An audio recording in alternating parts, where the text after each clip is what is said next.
Hey there, and welcome to the Invest In podcast. I'm your host, Zach Hoyt, real estate investor, RV park developer, and your guide to turning adventures into cash flow. Every Thursday, we dive into the strategies, tools, and mindsets that help you invest smarter and live freer. If you enjoy the show, tap subscribe, rate us, and share it with a friend. Now, let's get into today's episode. This episode is brought to you by RVParkConsultant.com. They are your go-to experts for purchasing, funding, designing, launching, and growing RV resorts and campgrounds. With over 35 years of hands-on industry experience, they offer smart park layouts, creative financing solutions, and operational optimization strategies to help you save money and boost your profits. Ready to turn your land into a thriving hospitality destination? Visit RVParkConsultant.com. Link is in the description below. All right. Love to have everyone here. Let me push these buttons like I have to push. Happy Thursday, everyone. Are you ready to make a $10 million connection tonight? Right? Who the heck knows who you're going to meet? Smash it in the chat if you want to make $10 million connections tonight. You never know. You never know who you might meet that's going to take you to your next big business goal, right? Holy smokes. Welcome, everyone, to the Rolling in Profits RV Park Meetup. I'm Zach Voigt, your host and curator of knowledge expansion and good vibes in the world of RV park investing. Woohoo! Our mission, we are looking to build community in the RV park asset class and elevating everyone to achieve their dreams with ease, right? Doesn't have to be difficult, everyone. Little bit every day. Love it. So I want to ask everyone, network in the chat the entire time. Ed, welcome. Erica, welcome. Ralph, welcome. I can welcome you easily because I see you in the chat, right? So smash something in the chat, meet other people. That's the point of this tonight. It's interactive. We want to have people meeting other people in the community. We can't meet all over the country, so we get here once a month, and who knows what we can create together, right? So I love it. And stay to the end. We're going to give you a link to the chat, so you'll be able to have all that. You don't have to save it, anything crazy like that. So also, while we're speaking of it, Travis, look at you. You're in the DMV area, and you got your phone number right in there. I love that because I can contact you super easy. So anyone who doesn't have their info, look at me. I don't have my info on my name. It just says Zach Hoy. Find those dots on the top right somewhere with all of this and put something so that people can get in touch with you. That's the point of this. We want you guys to get contacts, move things forward in life. I'm trying to rename my thing while I'm doing it. Look, if I can host and rename myself at the same time, I think you guys can too, right? Awesome. So just want to start this off, let everyone know a couple things. We're always saying a big thank you to Rick and Rhonda Benson helping things out behind the scenes. Appreciate that. You guys are rock stars. Love it. You make my life much more zen. Appreciate that so freaking much. So I'm going to do that every time. Just so you guys know, this meetup is being recorded. It's going to be aired on my podcast, the Invest In podcast, where you learn all about investing, RV parks, and mindset for success. I'm going to drop that in the chat here so you guys can have that as well. Jamar, welcome, man. Travis, welcome. Eve, welcome. Love this. All right. What else? Exciting announcement. So we've been doing this new Masterclass workshop series. We started our first one a couple weeks ago, and it was all about funding. How the heck do you fund these RV parks? And not just the boring ways, but like, show me the really juicy, creative ways, right? Those are the ones that really get me excited. And so we're diving into that. Yeah, Erica is getting all excited about those ones. Yeah, who the heck can't have a big smile when you make money in your bank account by buying a freaking RV park? Get the heck out of here, right? Well, that's what we were talking about, and all those different solutions that you can handle all of that. And so the first Thursday, like we have these on the third Thursday of every month, the first Thursday of every month, we're doing this Masterclass workshop series. And so the next one we'll talk about, I'll announce it in the chat or the Facebook group. I want to see what people are interested in, but we had a poll and it's pretty much like, all right, now that we know how to fund it, let's figure out how to find those deals, analyze those deals. How about going through them real quick so you're not spending tons of time analyzing every freaking deal that comes across your way? You should not be doing that. So I like to start it kind of in series. Let's do a quick triage of deals so that you can really find those juicy ones and we can get what you really want, your goals and your buy box and all of that, and just enjoying everything. That's what we want at the end. So let's do that with ease, right? So that's what we're going to be doing. And we're rotating those topics around, and we're going to be having lots of experts. We want to bring everyone in for those. David Roberts, good to have you here, man. Wonderful. Yeah. And you were just posting the other day about underwriting things in the group. And yeah, I want to have lots of different underwriters when we have our underwriter workshop series, because I want to get lots of different takes on it. Everyone has a slightly different approach and everyone has slightly different goals, but I want to get multiple takes on it, and it just elevates everyone in the community even more. So that's what we get. We're lots of value here, and we've got Lance Bevier, who's going to be a wonderful speaker tonight, sharing some insights from KOA. I think you guys might have heard of that company here or there, right? They don't know how to spell campgrounds, but we're not going to hold spelling against them. That's all right. So just want to start out with some quick wins. Hey, what are some of your biggest wins from the month? I'm going to ask for some volunteers here. Raise your hand, get some wins. We want to celebrate you. I want to celebrate you and help get you to the next step here. So what are some of these wins that you have? And if you don't want to raise your hand, it's cool. You can pop it in the chat and we'll just go from there and I'll shout it out for you. Mark, you got your hand up first, man. Welcome. Hello, buddy. Hey. Talked to you guys a couple months ago about a deal. I put an LOI in. Ended up getting it for $2 million less than what they were asking. I'm in a preliminary stage. I get the first PSA back from the seller tomorrow, but I'm excited. Holy smokes! Where's it's in the Pacific Northwest for that? Well, I just want to give you some love for all of that. Holy smokes! $2 million less than the asking price. I think it was overpriced. Well, maybe sounds a little, but still, that's awesome. Well, that's great, Mark. Yeah, I want to hear more of that as that develops. And that's fun. You know, these deals, they move a little slower than single family homes. So I want to encourage and keep that excitement going throughout it, because if you haven't hit it yet, you will hit where you get towards something, you get excited, and then something happens. And it can happen months or, darn near a year later and all of that. And so we want to keep that excitement going and just know that, if not this, then something better is there for around the corner. But Mark is already winning with that. So love it. Eve. I got to keep up with Eve. Yeah. Eve, why? Eve, what you got there? Love to hear you. We got loan approval on the park we are in contract on. We finally got the loan approval. We've been in contract since February and just had to keep extending and finally got loan approval. But then now it looks like we might have to extend again the processing of the loan, even though it was approved and there's still more processing. Unfortunately, it looks like so it's somewhat of a win that we got a loan approval, but still we got to extend again. We're getting closer to the end of this transaction to actually own the RV park. Heck yeah. Loan approval. Those are some of the best words. Second to it just closed. I mean, that is the best, right? But keep things rolling. Eve, congratulations again. Love to hear that. Erica, good friend. What's up? Yes.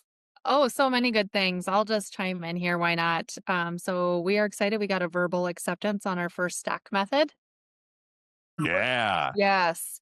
Which if you guys we'll probably don't know talk about that today. Yeah, if you don't know what the stack method is, we're having Jay on next month on the meetup as well. He's on this deal with us. He is helping us structure it. So we're super excited. He's amazing. Yeah. Yeah. So in summary, Erica, how much money do you need, or are you thinking you might make? Do you need to bring money to the table with the stack method? No, we're not bringing money to the table. Yeah. Yeah, exactly. Yeah. That's the fun thing. And, that's why I'm the seller. Like, really, the deal here is it's off market right now. We just happen to know about it. It was on market and it failed to sell. And so we contacted the seller and found out our 4 offers were never presented, and they would have accepted any one of them that we had. It was the broker wasn't working with them. So we were able to talk to them, and they were all on board for the stack method. They're gonna run it past their tax accountant, and we're gonna go meet them and have a conversation on Tuesday. Love that. Love that. Amazing. Yeah, that's freaking powerful and awesome. And that's why I definitely wanted to snag Jay and get him on here to let everyone know about that stack method. Because if you think you don't have enough money to buy an RV park, you're right. If you don't know about the stack method, make money for buying RV parks. So pretty powerful and awesome. Cool. So that we just teamed up with RV Park Exchange. So Jason and I are now working with them, and we launched our own meetup for investors once a month to talk about RV parks, just like you. Yeah, though.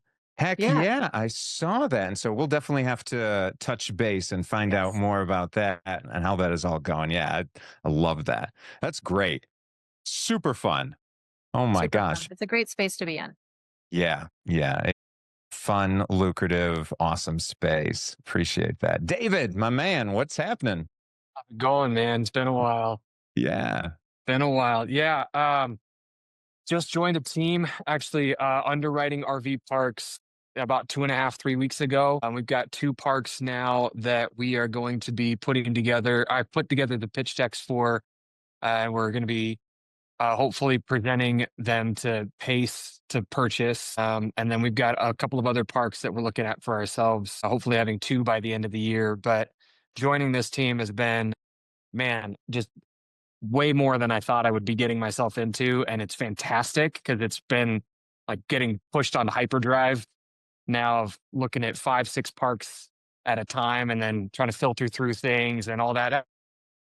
That, hey, underwriters, let's talk, because doing the underwriting is fun, but still wanting, find tweak things and talk to people they might have more experience. But it's been really exciting to see how that's grown, and knowing that the team is really not just about a one and done, but growing a portfolio. And that's, for me, that's super exciting, because even if it's just percentages of each of those parks, man, I want to be in a place where we can keep this pushing, and then my kids and their kids and all that can take advantage of all those opportunities. And I think the RV park space is gaining popularity, but it's not quite there where it's like too many people know. So I'm really happy to be in it. And this is it's been a cool revelation since, especially since you and I have last connected. So this is really good. Dude, that's awesome. Those are so many good things to hear from you.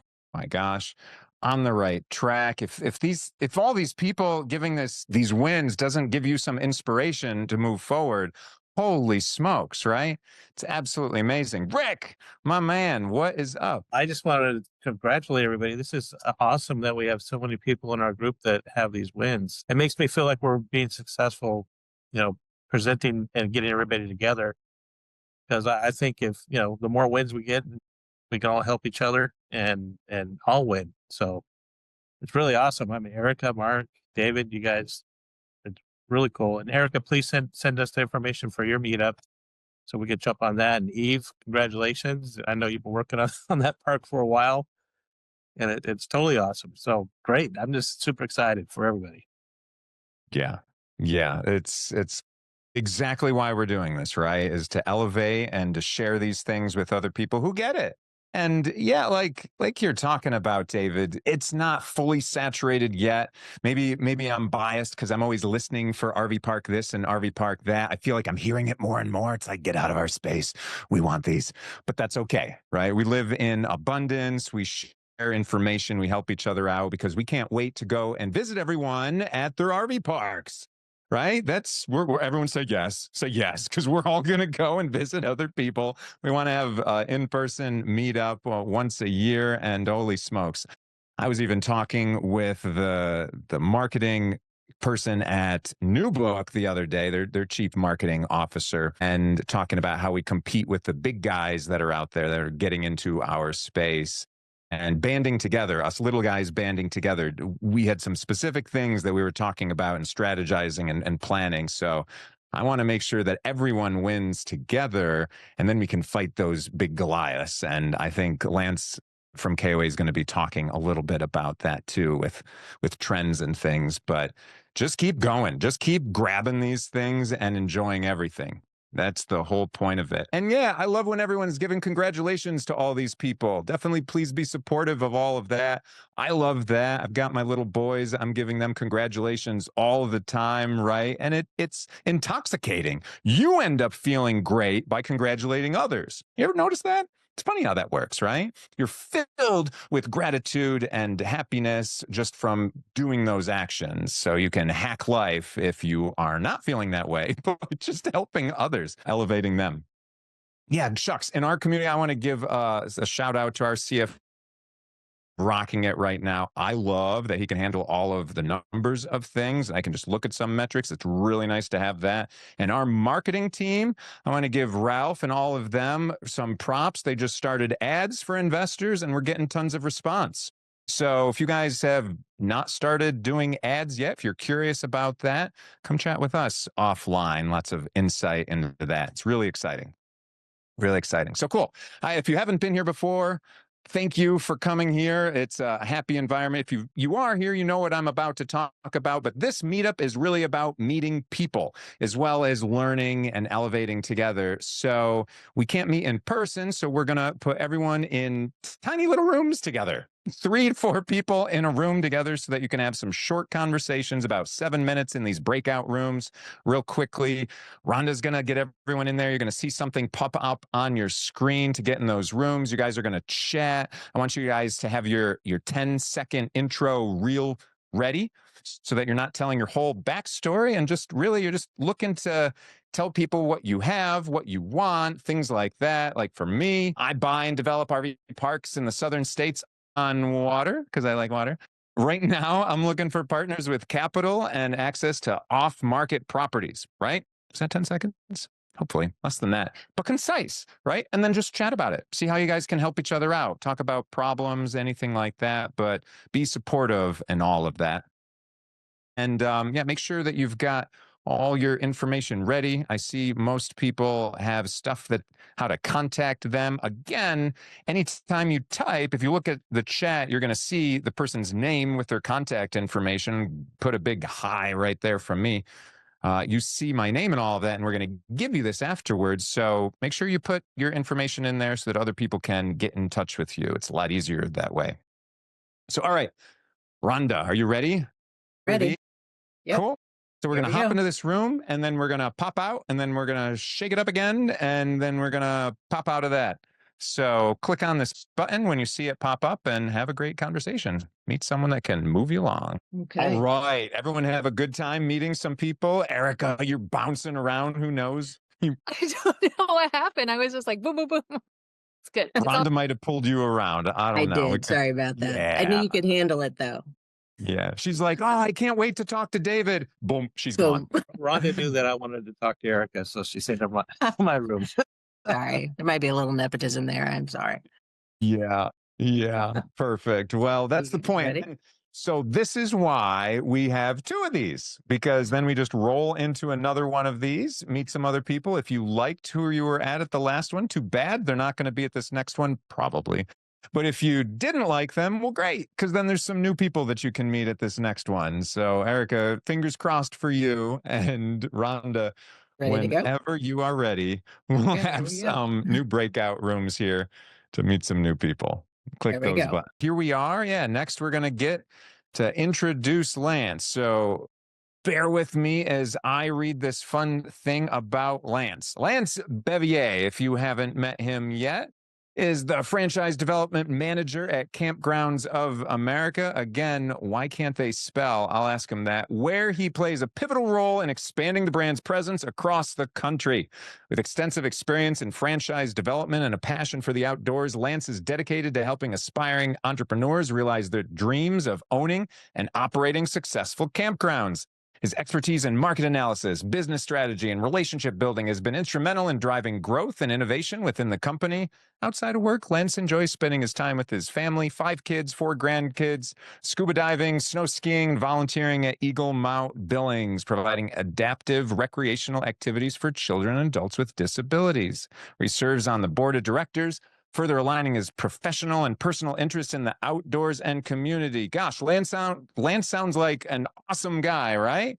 Helping all around, and he's always smiling. If you look at him, he's always smiling and happy from the second I've met him, probably to the end of this call, where he can't wait to go and talk to someone else about scuba diving. So without further ado, Lance Bevier, come on down.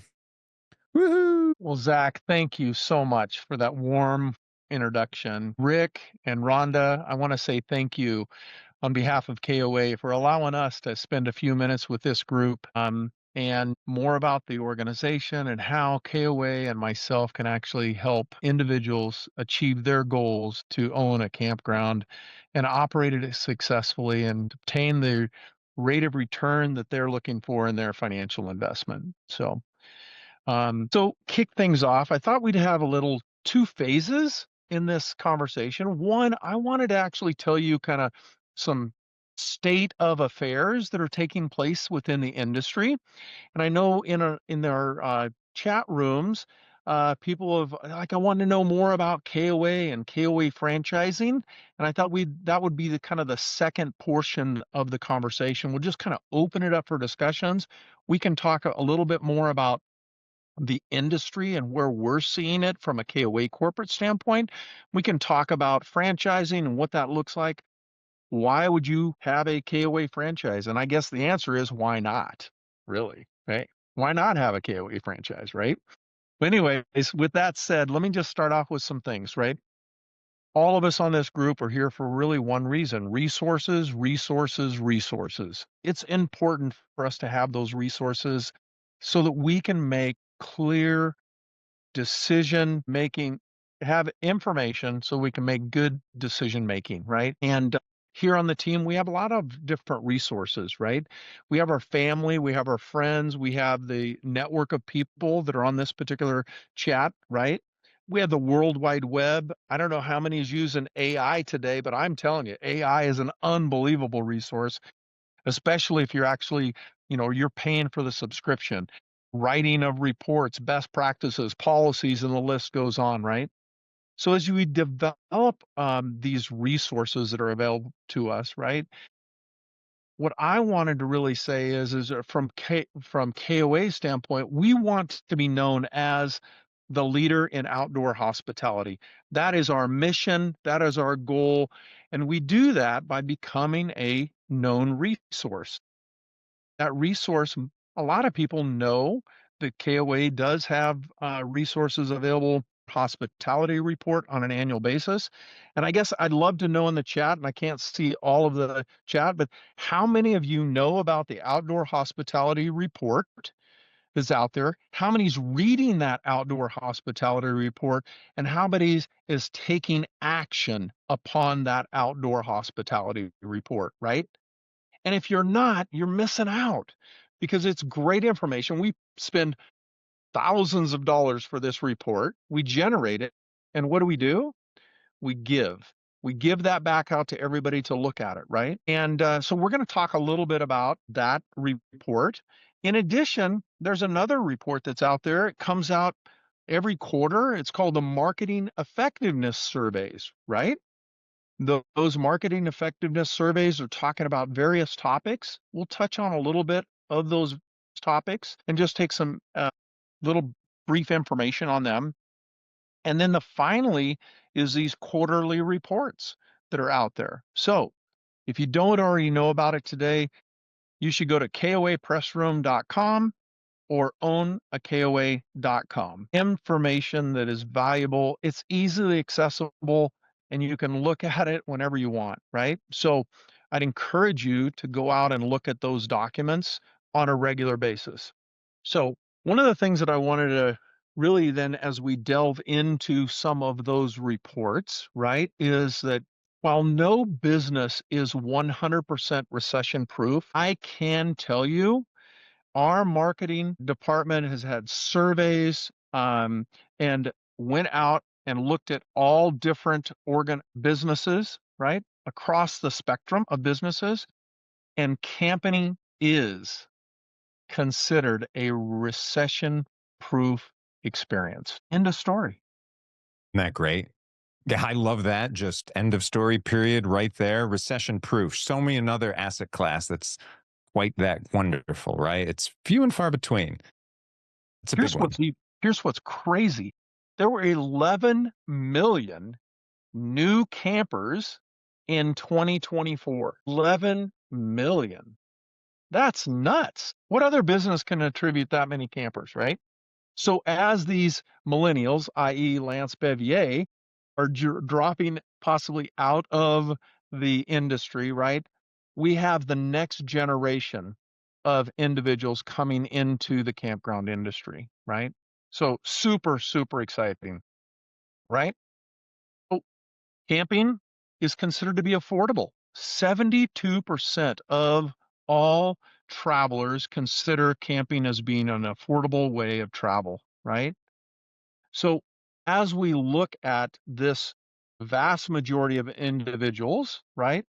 11 million new campers that are coming into the industry, right? There are a plethora and millions more that don't know about our industry, right? And they have this perception that this industry requires you to go out and substantial investment in owning an RV, a substantial investment in owning all your tent supplies, right? And that's how you get into the industry, right?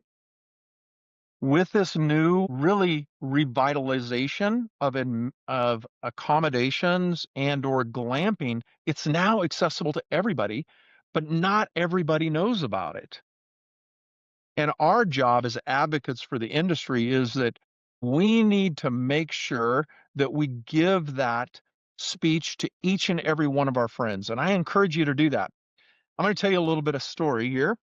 So about 2 years ago, my daughter picks up the phone and she calls me up and she's all happy and so excited, right? And she says, "Hey, Dad, I just want to let you know we're going to buy our first RV." And I said, "Wow, that is a substantial investment. Do you think the family likes RVing? I mean, like, you're going to invest a lot of money here. Do you want to go?" Right? I said, "Hey, I would encourage you before you make that decision, why don't you actually go to the Leavenworth KOA and stay in their deluxe accommodations?" And she says, "Well, Dad, what are you talking about, this deluxe accommodation?" And I said, "Google it right now." So she Googles it, she looks at the photos, and she says right then and there, she says, "Dad, I don't think I'll ever own an RV, but I can tell you, I am going to do a lot of camping with my family with a deluxe accommodation," right? So here's somebody that their dad works for the industry and doesn't even know about it. I would say we all need to be that advocate for the industry, letting people know when they're on a business travel and they're traveling via business that we're actually promoting, "Hey, have you thought about staying at a campground?" Right? So think about major metropolitan areas that have campgrounds that have deluxe accommodations. Are people staying in a hotel, Airbnb? Why not stay in a campground to have an even better experience so at night they can actually sit by the fire, right? We got to keep promoting it, right?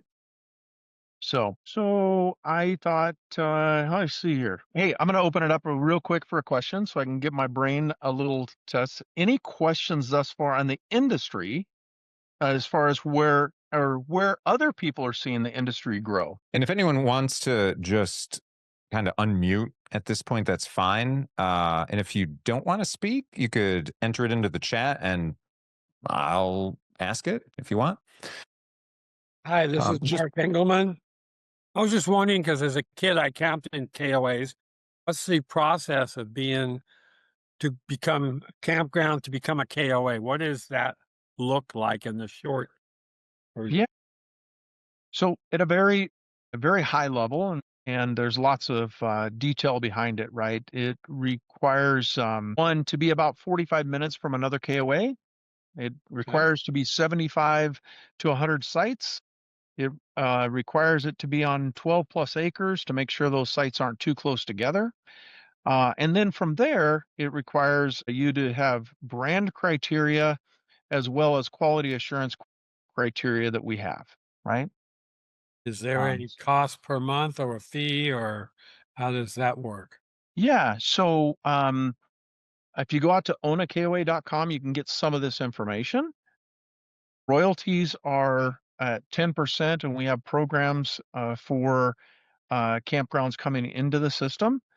Those so it's 10% of registration revenue only, and initial franchise fee with all the setup and everything is right at 15 grand.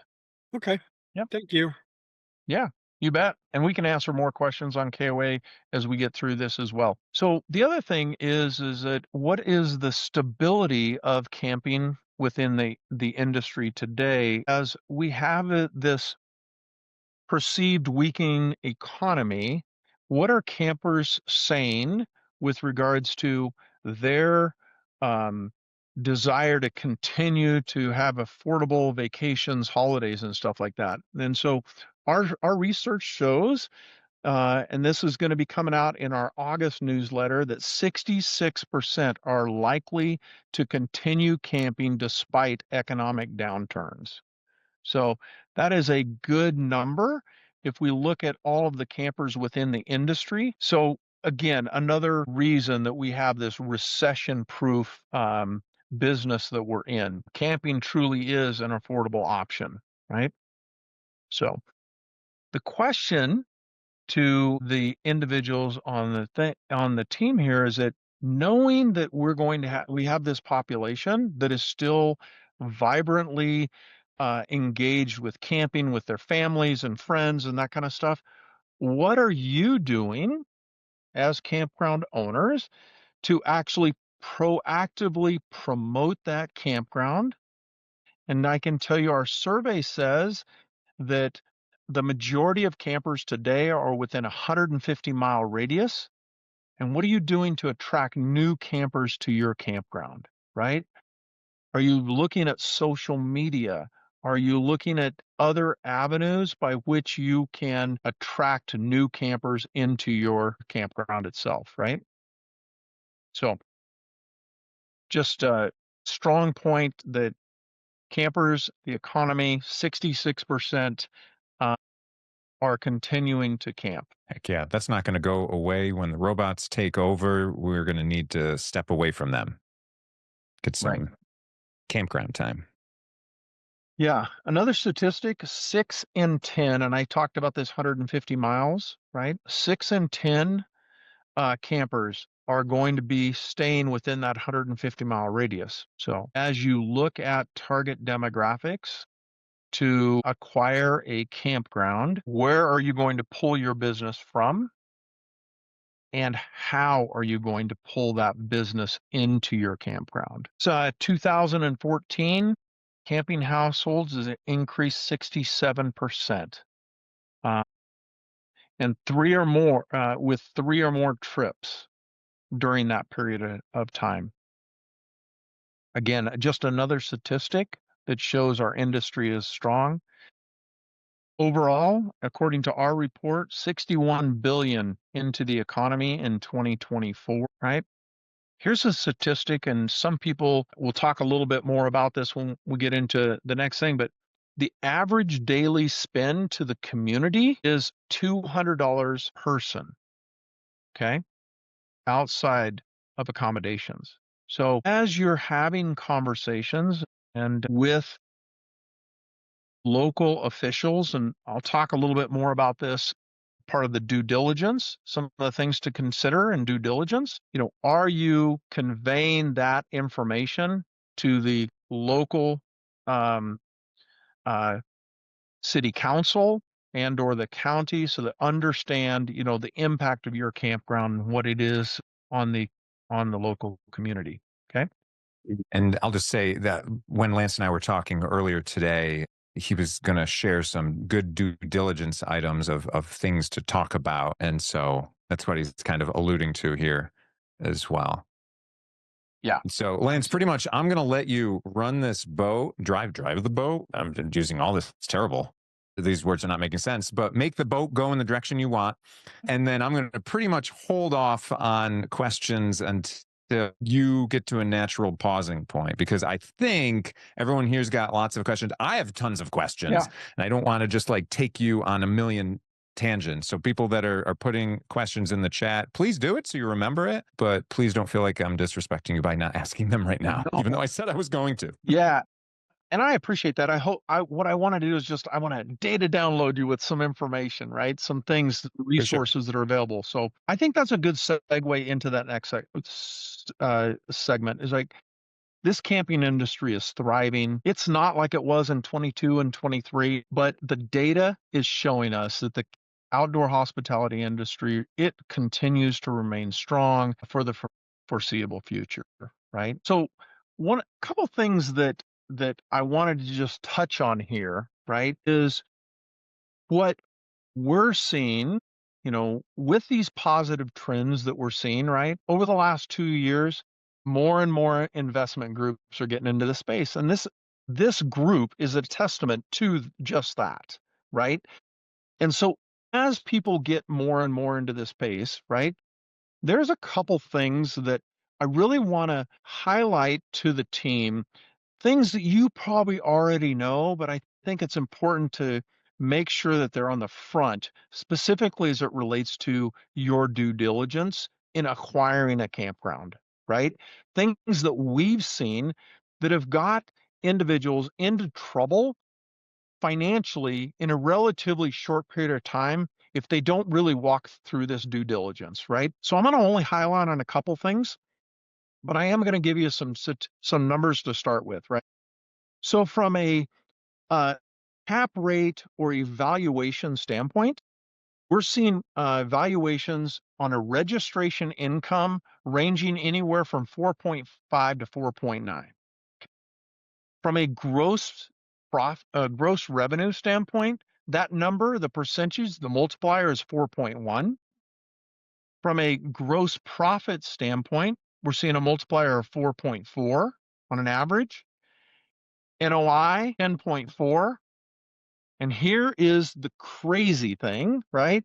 Is we're seeing cap rates as low as 5, as high as 12, but the blended average of cap rates is about 9.9. As you're looking at that cap rate, if you're not a point or two above the current borrowing rate at which you can borrow money, you're probably not in a good financial situation. You're just not going to be, because you're going to be paying more debt on your interest than you probably can afford based on your balance sheet, right? I bring these things up because one of the courses that I teach is at the George O'Leary Campground School of Management. If you're not familiar with it, look it up. It's a week-long course, year 1, a week-long course, year 2. And basically, my course that I teach is financials, financial budgeting, financial analysis. How do we actually look at that financial statement to determine whether or not this is a good asset class to purchase, right?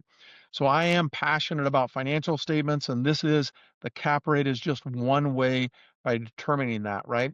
Again, what I can tell you is that we have the add-ins, we have the add backs, all of those things come into the evaluation.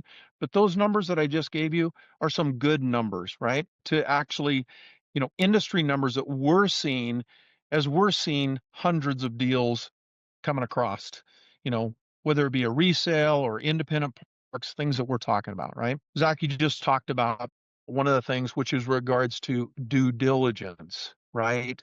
And this due diligence, right? And the things that we're seeing, individuals buying an independent park, coming to us, wanting to possibly convert that park, things that they're not taking into consideration when they're actually walking through that due diligence, right? So I think one of the first and foremost things to remember is you are buying a small city. End of story. You are your own mayor. You are your own, police department. You're your own fire department, and the list goes on, right? So what is one of the most expensive things in the city, right? It's aged infrastructure, which is water, sewer, and electric, right?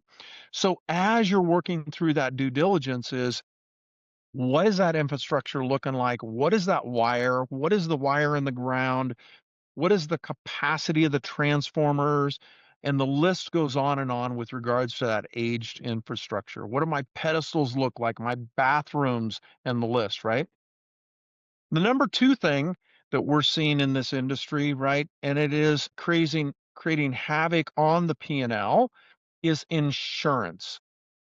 Insurance, if you're not going out and getting a new quote for insurance based on the current value of that property, you're probably going to be blindsided by additional costs on your P&L moving forward, right? So it's important that you actually make sure that you spend a little bit of time going through the process of insurance evaluation. The final thing that I really wanted to talk about with regards to your due diligence, right, is how many in the group here at the time of your site inspection, where you're actually walking the park, you're looking at your due diligence, you're looking at your add-ins, add-backs, all of the things to make that.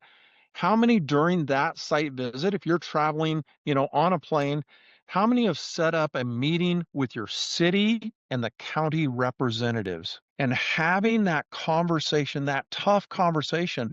Are they going to be your advocate or adversary with regards to your expansion, your vision for the park, and those kind of things? And I think it's super, super important that people, whether you're on this meeting or you're going to listen to this podcast, spend some time with those city and county representatives, understanding what their thought process is of on a campground, right? And it could be that it's a long-term park. It's really not a RV park. It's a mobile home park that has, it's trying to act and feel like an RV park. It's got all this debris and all of that. And your vision of the park is, no, I'm going to clean that up. I'm not going to have that. If you can have those proactive conversations with the city and county, gosh, you're in a better position long term. So with that said, resources again on KOA.com, KOA Press Room. And if you don't have my contact information, I would enjoy the opportunity to connect, provide you with guidance, any information that you want on the industry. You might know this, but KOA has about 1,200 employees. We have subject matter experts in every field of the industry. And the cool thing is I'm one phone call away from all those people. So I encourage you to pick up the phone and call me. I'd love to help you and your organization be successful in this industry. I told this to Zach earlier today. One of my favorite sayings is it's written by a gentleman by the name of Bob Berg, right? His saying is this, is give more in value than you receive in payment. And I can tell you that to me is the bottom of my heart for this industry. I have a passion for it and I want everybody to be successful. So with that said, I'll open it up for questions. I thank you for allowing me to give you a little bit of Lance Bevier's take on the industry, some information, and I'd answer any questions I can that the group has. I love that, Lance. And while he just said that, I want to double down on that. Yeah, he's offering to take your call and connect you with your local state representative for KOA and anything to just help you along. I mean, how nice is that? Whether you're part of the KOA family or not, just what a good, happy soul. And I was in another one of these breakouts, and someone was just saying how the RV park industry is compared to other asset classes and that. And I want to challenge everyone that's here, everyone that's listening, all of that, to continue that mantra, right? Live up to that expectation of helping others out in it. But yeah, Lance, that's awesome. So, all right. Tons of questions that we have. I want to open it up to anyone here. There's some that are in the chat that are kind of looks like very much franchise type of questions. So I wanted to start it out with Lance. What are some of the biggest advantages for an RV park owner to align with KOA as a franchise partner? Like what would that look like? Yeah, like why would you, right? Yeah. So just so that, our data shows us, right, that 91% of all campers know KOA. 61% of our value card reward members, right, spent anywhere on average 3 to 4 trips a year, right? So those value card reward members, some 500,000 strong across the country, a franchisee has accessibility within a 250-mile radius of their campground to actually promote their campground to those individuals, right? So those are, from a marketing standpoint, I think that's, what we're seeing in the industry is how do we drive traffic to our business, right? And driving traffic to our business is brand awareness, right? When people come to a KOA, and Zach, I told you this story earlier today, right? Is that I was business development manager. Business development manager went out and visited a campground owner, owned the park for 2 weeks. This guest walks up to the counter and says, "Hey, I have a KOA patio. I booked a KOA patio, and I don't have a KOA patio." So myself and the owner walk out to it, and sure enough, she was right. It wasn't a KOA patio. So for those of you that know or don't know what a KOA patio, it's 250 square feet of surface.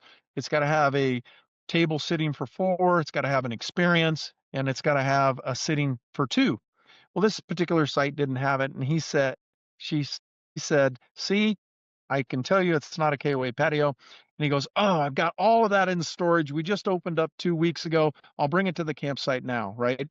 So KOA members, they know our product. They know one KOA to the next. Anyways. Yeah. All right. And so that kind of goes into some of these other questions. What amenities are standard for KOA? And then are any new amenities being introduced in that? Great question. Kind of at a very high level, KOA amenities is definitely a store presence. We're going to have a dog park, a playground area for a minimum of 12 people, 12 children. Those amenities include pull-through sites are a requirement at KOA. So we're going to see on most minimum standard for a KOA is going to have 20 pull-through sites, right? We're going to make sure that on a journey that we have 7 of those are 65 feet in length. Those are some of the very high level. And anybody that would like to talk about really the brand criteria as well as the quality assurance for the campground, I'm more than happy to have one-off conversations. But of course, we're going to have laundry. We're going to have a certain number of bathrooms. These bathrooms are going to be strategically located through the park. Those are at a very high level, some of the things we're looking for. And Lance, I'd love to add this. So obviously, we're with NAI After Hospitality Brokers. One thing I would just add to KOA, the biggest component that I see, even from a buy-sell standpoint, is how helpful you guys are when hiring the right people. I think a lot of times, I only have a couple RV parks. It's a scary thing to hire the right people. And I like the KOA model of helping the owner pick that person, get them set up on the processes, because that ultimately wins or destroys a park. I mean, we all know that if you don't have the right person there, the right operator, the right person that cares about the community, like you said, it's going to fail. And I love that when I talk to CampSpot, even the ones we are KOA, when I list to you guys, you help that process, you give them the tools. So just a plug for you on that, just seeing it from the side of like, yes, they get it and they understand how to help those people, owners, hire the right people, because that's huge. So just want to plug you for that, because that's a huge part. Ed, thank you so much for bringing that up. I can tell you that we do have work at KOA.com. Our KOA owners, franchisees would have accessibility to the back end. We have hundreds, thousands of individuals that are basically, they have their application online.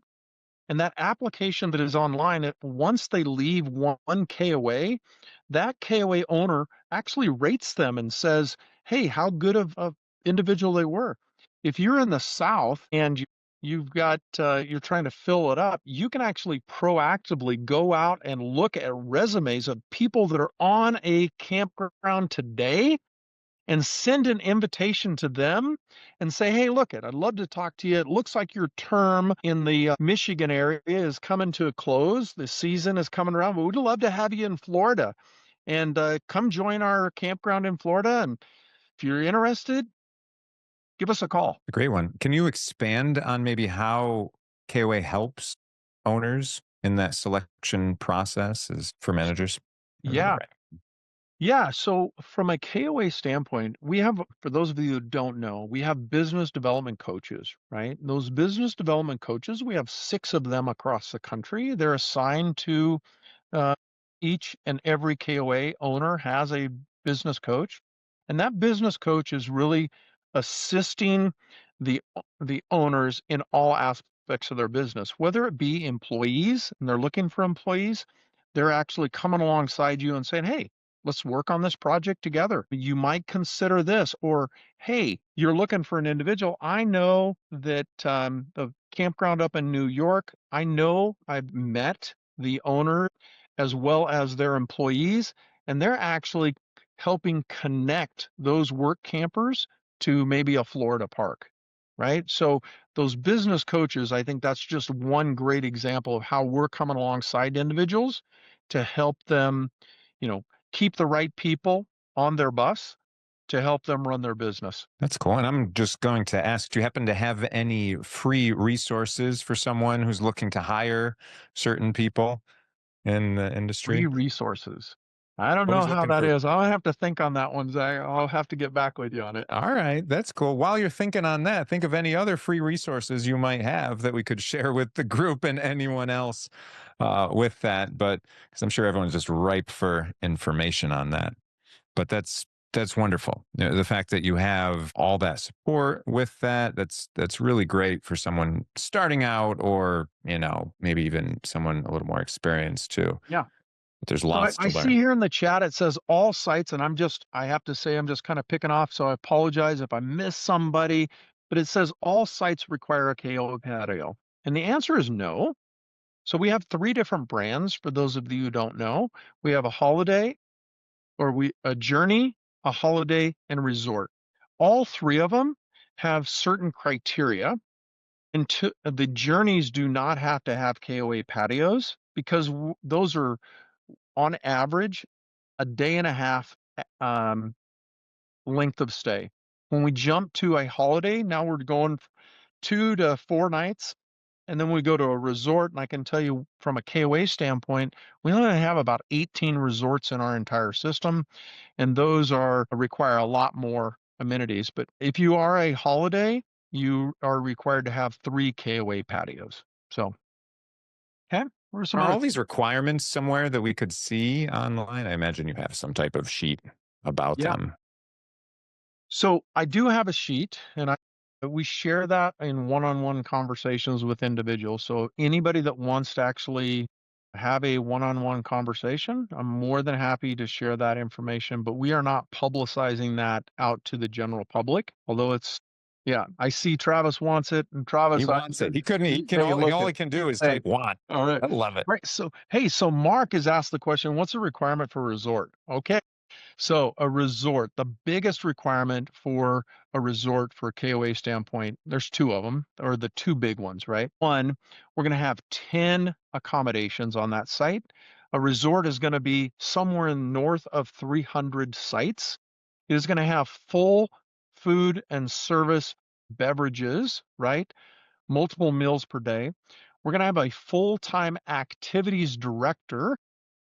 We're going to have at least a schedule put out of multiple activities per day, right? So those are the big ones that are out there from a resort standpoint, right? So the true differentiation of a resort than, you might see somebody calling their place a resort.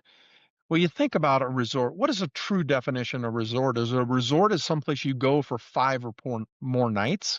And that's how we believe it at KOA, is that if you're not going there for 5 or more nights, it's probably not a resort. And so we wouldn't call it a resort. So, yeah. So I'm quite sure I missed some. What else do we have out there?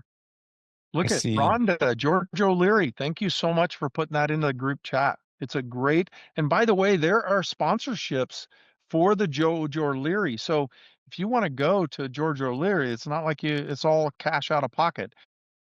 There is a foundation, and they're giving away I don't know, 20 or 30 seats at the table for the JoJo Leary School. So since David, you're interested in underwriting, I wanted to ask this to Lance. For investors looking at RV parks as an asset class, what should they focus on most when they're underwriting their deals? What should they focus on most? It's what we're seeing from our end, right, is that 3 years history on the financial statements, right? Analyzing those add-ins, add-backs, right? And really taking those as the foundation and not what we're seeing in the industry, not that blue sky, right? So in other investments, there's the new investors are trying to, from a blue sky standpoint, right? It's not bankable, right? And so is this deal bankable? And if it's bankable, then, you know, you should probably move forward with it, right? But if it's not, and you're paying for that blue sky, that's what you got to be watching out for, right? And I can tell you myself, as well as existing KOA franchisees, they've actually provided me with P&Ls, right? And just because they've said it's a P&L and just because it's audited, I can assure you that not all P&Ls are generated correctly. And those P&Ls, there's blue sky in them, right? In some cases, and you buyer beware, unlike some other investments that you might see, right? Multifamily, pretty black and white, pretty simple, right?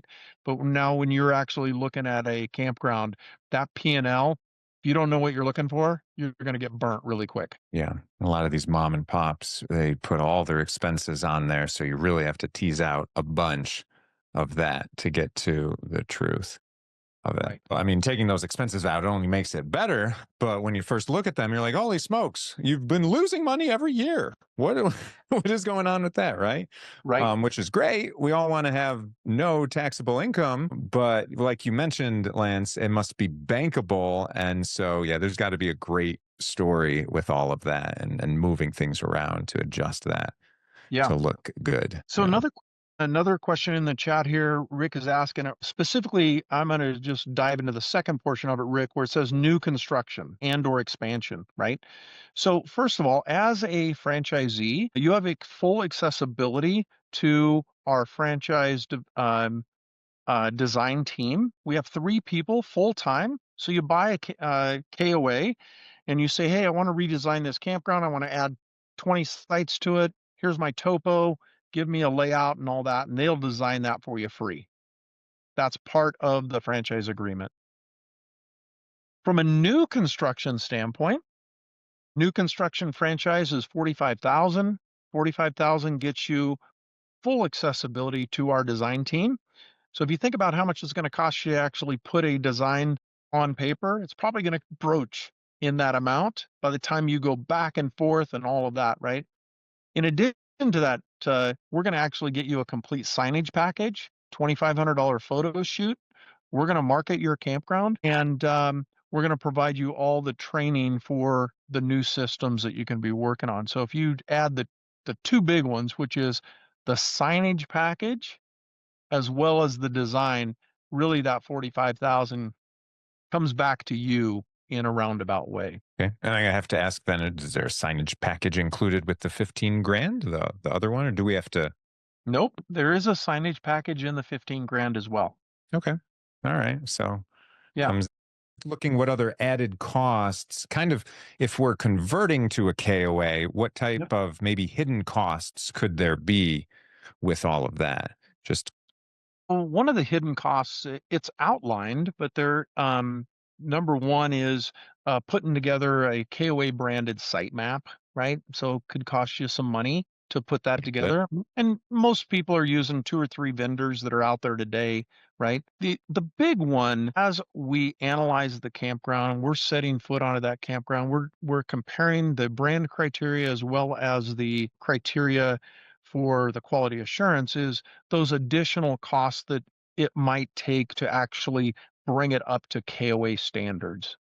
That's probably some they can get in hundreds of thousands of dollars very quickly, depending on the condition of your campground. campground. Yeah, for sure. That makes sense. And then Ralph's got a good one. This probably is going to be the last question because we got to get Lance to his scuba buddies here. But are there any KOA parks for sale? And can you help find those? And would we have access to those? And would it be Yes. after other KOA owners or at the same time on par with other KOA owners? Absolutely. So a couple things. Number one, if you go out to ownakoa.com, you're going to see some campgrounds that are listed there, but that's not all of the KOAs that are sell, right? And then we have a representative that helps us with that. Her name is Kathy Renard. Kathy can assist you in looking at that, and she has some pocket listings, just like everybody has, right? And then the second thing is, if you shoot me an email, I've got a pretty good a list that I have created that not only has KOA in it, it'll have the link to the website to actually look at that KOA, and then the final thing is that I'll have additional campgrounds for sale that you might see on Collier's and RV Park and other brokers that are out there that could potentially be converted into a KOA. Okay. Yeah. So you're filtering things out just like that. So they make sense. Yes. And they're already in alignment with the KOA requirements. Yeah. Or Cool. we have a perception they are. Yeah. Right. Yeah. They're pretty darn close enough then. That's cool. And Rhonda's doing a great job. Appreciate you, Rhonda. Lots of these links, popping them in there, making it easy for everyone. Rick, I don't know if you want to grab the chat and send that to everyone in the chat. So last chance for anyone, drop your information in the chat. Rick is going to grab that, put a link so that we can have a Google Doc to that. But Lance, wow, thank you so much. Gosh, appreciate you with everything of this. You popped your information in there, right, Lance? I did. Okay. Right. So I haven't checked that, but that's the beauty of having the chat is that we don't even have to worry about that nonsense right now. That we can deal with that offline. There's the link. Click on that from Rick to make sure that you've got the chat. It'll open up in a Google Doc here soon. We'll keep that up for a while. Love that.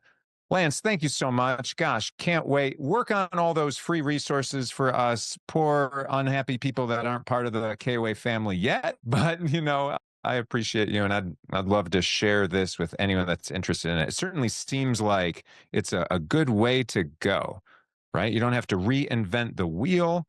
There's lots of proven systems and processes for all the different campgrounds, all the information that you have. Gosh, hiring, firing, there's so many unknowns, unsolved things when someone's getting into this. So having a community to help steer you in the right way for success, you don't have to make those mistakes yourself the first time, or at least as many of them, probably. Yeah. And so that's invaluable. Gosh, thank you so much with all of that. Good value, good information, everyone. Absolutely. Yeah. Zach, I just want to close by saying thank you for welcoming me into this group, right? And I just want to wish each and every one of you that's on this chat, right, the strength, the purpose, and the joy to continue on this incredible journey we know as outdoor hospitality industry. And thank you for allowing me to be part of this group. I love that. Thank you so much. Thank you, Lance. If you guys aren't part of our Facebook group, I'm going to try and put a link to it right there. Join the group. Lance, feel free because then I can tag you in some posts with that and people could be a resource right there in the group. Why not, right? Absolutely. So, love that. Thank you, everyone. And again, this will be on the Invest in podcast. I will drop that one more time if you guys haven't. There's lots of good, juicy nuggets in there as I'm interviewing other people, talking to others and everything. And I love giving things away. Every time I have a podcast, I love giving things away. So check that out. And Rick, have the floor. So one of the things I dropped in earlier is a link to an article on technology in the campground industry. So make sure you grab that before you go. Lance, thank you very much. We really appreciate you volunteering your time to meet us with the group. And I want to thank all the attendees. We appreciate you guys showing up. This doesn't work without you. Otherwise, we just sit here, Zach and I and Rhonda and Kevin talk to each other. And if you guys have any suggestions on topics you want to discuss in the future or any improvements to the format, just let us know. Send us an email or chat. We'll love to hear from you. That was it.